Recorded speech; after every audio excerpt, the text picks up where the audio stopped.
So this week's stock market update. The U.S. Producer Manufacturing Index is expected today, which is 57.3 expected versus 57.5 from previous months. The May Consumer Confidence Index has rose to 108.6 versus 104 expected, keeping the market afloat.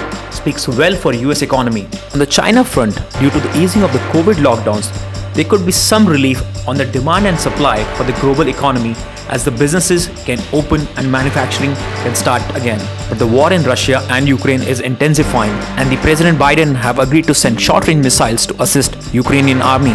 EU agrees to ban 2/3 of the Russian oil import, which could risk higher inflation in EU for summer demands.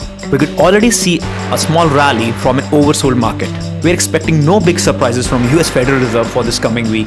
The QQQ, which measures Nasdaq, have risen above their 20 EMA, showing some bullish sign, which could show the first resistance at 327 point, which is also coincides with 50-day moving average.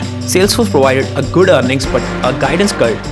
Still, the stock rose 7% after market. And for the first time, Amazon will have a stock split of 20-1, which also gave the stock price best 4 days in 2 years. On the bear front, China may continue partial COVID lockdowns for the whole year of 2022, which could really affect supply and demand globally. We still need to see what will be the Russian response to oil embargo and support to Ukraine from United States and NATO allies. The market is very sensitive. Any news can move it up and down, probably down more. And if you look at the daily chart for QQQ, which also tracks the Nasdaq, we'll see it's above 20 EMA, which is 303.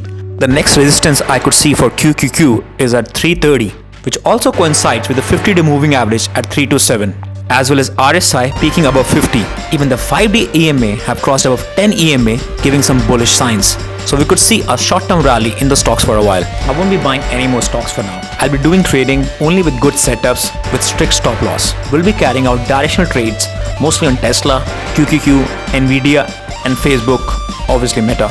I'm eagerly waiting for the CPI data and inflation expectation on 10th of June. I will be using puts at the resistance and calls for short-term swings using options.